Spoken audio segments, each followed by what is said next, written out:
Hello everybody, Bruce here with a video on fluid layouts.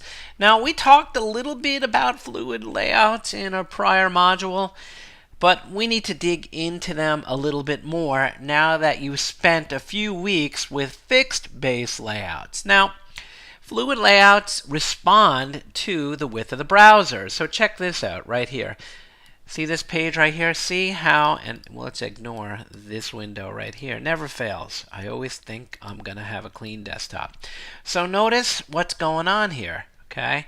Notice that when I resize the width of the browser, right, which the main and the aside here are, changing their width. See that right here? I can do this all day, right? And at some point, it won't get any narrower, right? Because the browser won't get any smaller, right? So sometimes you'll have the need to create a layout like this, all right? And this is not using media queries. That's in another video. But let's take a look at the sample code that you've downloaded for Module 8 or Week 8 or Chapter 8, whichever one it is, all right? And the file I'm looking at here is this first one called calculatefluidwidths.html. Now, it's using embedded CSS just to help you so you don't have to go between two different HTML files, an HTML file and a CSS file. So check out the main markup. Again, this should look really familiar. On line 57, you have a body tag, and then you have a header, a main, and a side, and a footer, right? And we've used a fixed base layout, right, using the box model, using width, padding, margin, border, all that kind of stuff to get us a fixed base layout that doesn't respond to when Bruce plays with the browser width like this, right? It just stuck the way right where it was, right? So how do we do this? How do we do this? I know you're saying, I just learned how to do it the other way. Why are you making me do it this way now? I heard it, and I know who you are. All right. No, I'm just kidding. All right. So let's look at the HTML. I mean the CSS, the embedded CSS. Now, we used to have, what do you call it? Pixels, right? So imagine that this page right here was originally set for a width of 960 pixels.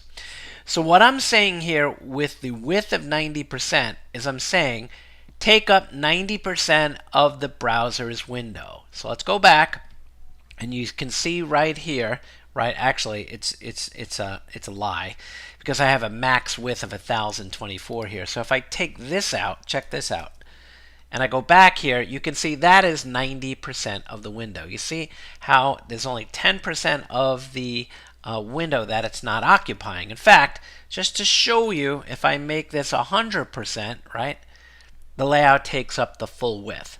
So let's go back to set the width of the body to 90%, and I'm going to make the maxed width, right, as big as it can go to 1024, which is this. So it'll only start changing once it gets smaller, right? So it won't grow any bigger than the max width of 1024 pixels. So you got that? All right, that's one thing to understand. Margin 0, auto, right? Margin top and bottom 0.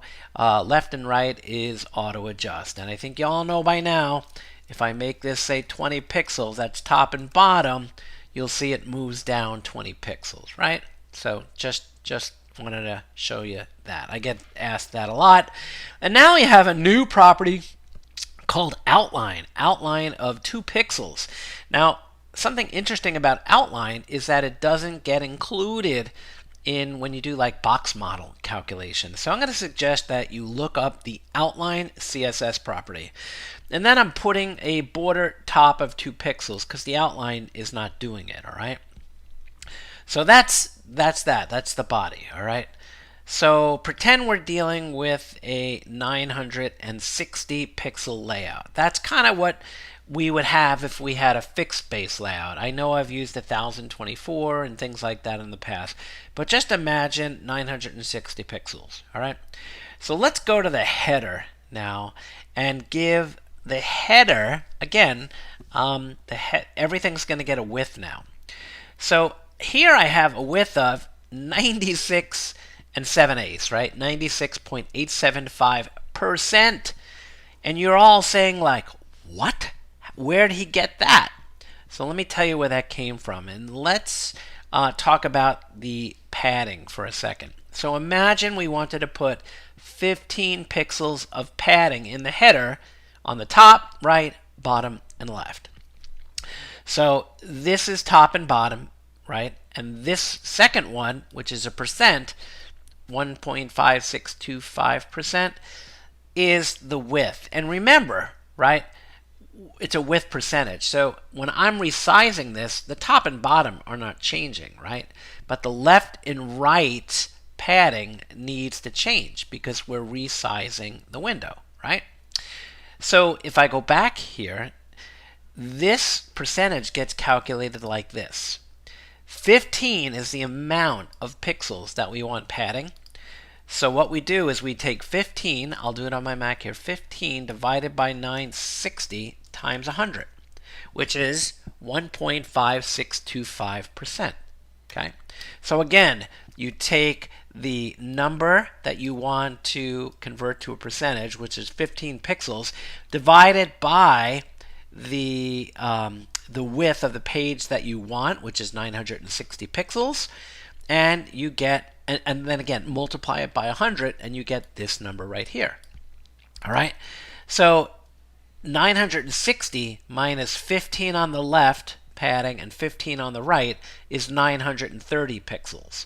So if I take 930 divided by 960 and multiply it times 100, I get 96.875, and that's the width we place right there. Okay? Borders, by the way, you cannot do a percentage border, so you have to keep those in pixels. Okay? That's the header.